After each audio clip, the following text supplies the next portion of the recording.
Live from downtown Detroit, Local 4 News at 6 starts now. Michigan drivers have been looking forward to their $400 auto insurance refund. Tonight, Help Me Hank reveals how scammers are trying to intercept your payment or worse, your personal information. The governor warned this scam could be coming. And now we've confirmed it's here. This affects nearly every insured driver in the state. Our consumer investigator Hank Winchester live with us now with more on how people can protect themselves and get that payment. Hank.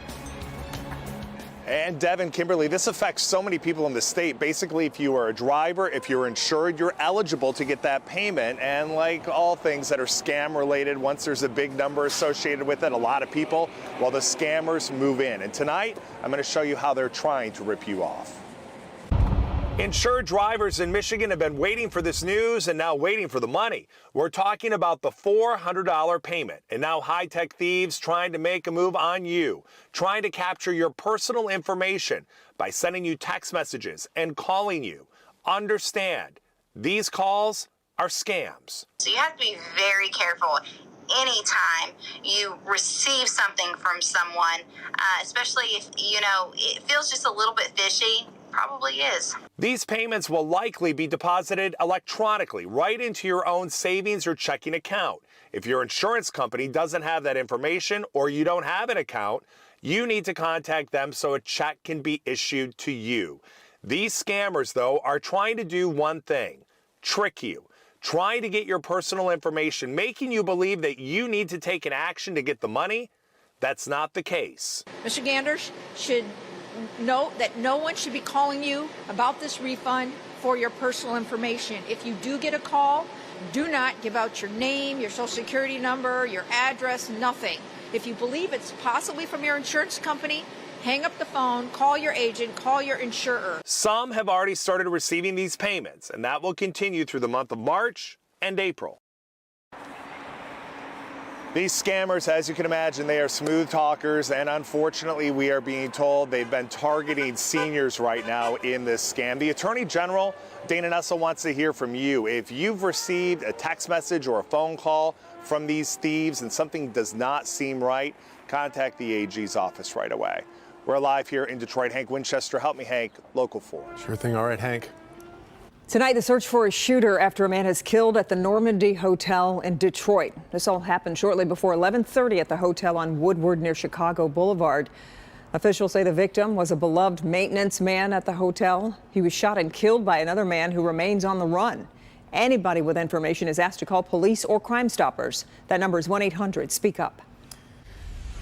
Ukrainian President Volodymyr Zelensky will address Congress this week as the Russian attacks escalate in Ukraine. He'll speak to virtually to members of the House and Senate on Wednesday. Another round of talks between Russian and Ukrainian diplomats ended without a breakthrough today, but more negotiations are now scheduled for tomorrow. The fighting is in its third week, and more than 2.8 million Ukrainians, nearly 3 million, have left the country. Now there are growing concerns about an alliance between Russia and China, both countries denying a report that Russia has asked China for military equipment and other support. If they think that they can basically bail Russia out, they can give Russia a workaround to the sanctions that we've imposed, they should have another thing coming. The U.S. working to get another $200 million in military equipment to Ukrainian forces on the front lines. Meanwhile, a terrifying trend: Russian forces seem to be less and less concerned with whether they're bombing civilians or soldiers. They fired at an undefended apartment building in Kyiv today. NBC News chief foreign correspondent Richard Engel is at the site of the destruction. The attack happened just after 5 in the morning, and most of the residents in the building were sleeping at the time. And the rocket, sometimes described as an artillery shell, hit right by the main door, making evacuations more difficult and dangerous. This is a pure civilian target, and it is right near the center of Kiev. There can be no other objective here than to attack civilians. Richard's full report, plus a look at how Russia is cutting Ukrainians off from basic amenities like food and water, all ahead at 6:30 on NBC Nightly News with Lester Holt. A big construction project that's going to take 3 years to finish just got underway in western Oakland County. The orange barrels are coming to both directions of I-96 between I-275 and Kent Lake Road. Our Kim DiGiulio joins us from I-96, where crews are in the beginning stages of this long-term project. This week, they're doing the prep work for this project, removing trees and brush like this out of the area. Then next week, the construction will start on this $269 million project. It's a busy stretch of freeway, east and westbound I-96 between I-275 and Kent Lake Road. We have enough problems as it is, the traffic backups and everything, and then they're going to put it under construction. But that's why the construction has to happen, to repair the road and to add in a flex route, turning the median shoulders into additional lanes available during peak driving times to alleviate the backups drivers usually see in this area. This section of highway is most traveled, and it's always backed up with traffic jams and stuff. It's all part of Governor Whitmer's Rebuilding Michigan program, which aims to fix our roads and make traveling on them more efficient. To get there won't be easy, though. It's going to take 3 years and a lot of patience and/or coffee. Better have a lot of coffee. Yeah, I don't really honestly know. I guess we'll just deal with it when we get there. It really doesn't matter whether I take Grand River or if I take 96. It doesn't matter as long as we get there safely. Now, one of the hardest parts about this construction project will be the ramp closures. Kent Lake, Wixom, and Milford Road ramps to and from I-96 will close down for about 6 months. Those closures are expected to go into place this May. Reporting along I-96, I'm Kim DeGiulio, Local 4. All right, Kim. Big warm-up has taken us to temperatures in the 50s and even higher. That's Paul really said for some. so nice. Yeah. And it's nice to see the sunshine to go along with it. Paul's here with a look at this very welcome trend, Paul. Oh, yes. Yeah, days like this were not made for Taster's Choice. They were made for 4-zone weather because we actually do have quite a spread in temperature. We'll show you the north zone in a minute. Right now, still 60 Grosse Ile, 60 in Taylor. How about that? 58, almost 60 there at City Airport. But notice you get a little to the north here. Sterling Heights is at 54 degrees. In our south zone, upper 50s to even low 60s here. Deerfield to Lambertville, 57 at Saline. And then you see in our west zone here, it's generally mid 50s here. But again, as you get farther north, getting into the low 50s there over at Flint. And now you see evidence of that cooler air that's going to settle in overnight. We have 40s here up in Sanilac County, only near 50 in parts of St. Clair and Lapeer County. So as we move through the evening hours, those of us that are in the 50s are going to slip into the 40s. Those of you in the 40s will slip lower into the 40s during the course of the evening hours, and it's going to stay dry. And then we're going to have scattered showers Tuesday. We'll talk about that coming up. St. Patrick's Day, 60s, and then the weekend, cooler than warmer. Does that sound familiar? All right, let's remind you about the Local Forecasters app, which is absolutely free. It's the nation's best weather app. Just go to the App Store, search under WDIV, and even when there's nothing to look at on real-time radar here, you can go anywhere in the country, even in Europe, and see what's happening with the radar there, guys. It's really a great app. All right, Paul, let's turn our attention to the coronavirus. We received the latest data from the state this afternoon. Here's where the data stands now. 1,365 new cases reported. That's a 3-day total. So the average at 455 cases a day, 24 more deaths recorded over that same time frame.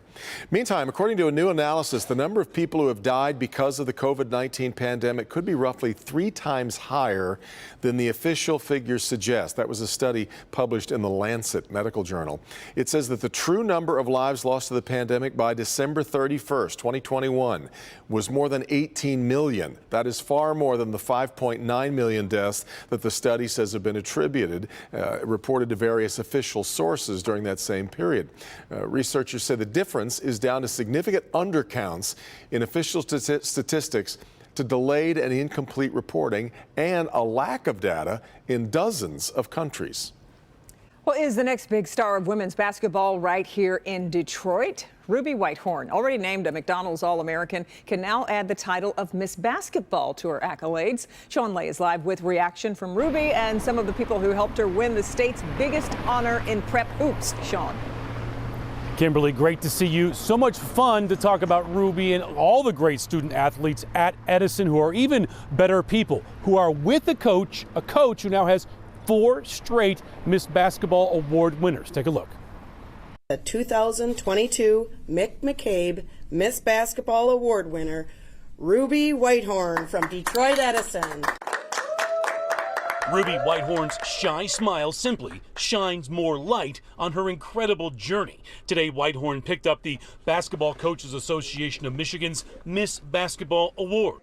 I would like to thank all of my coaches, my teammates, my family, and my support system. I really wouldn't be here without them. Getting here for her was an adventure. Ruby says ever since she was in middle school, she practiced with Edison's varsity team, a powerhouse run by Coach Monique Brown. There were 3 other Miss Basketball winners in those practices with her: Rakia Jackson, Gabby Elliott, Dee Dee Hageman.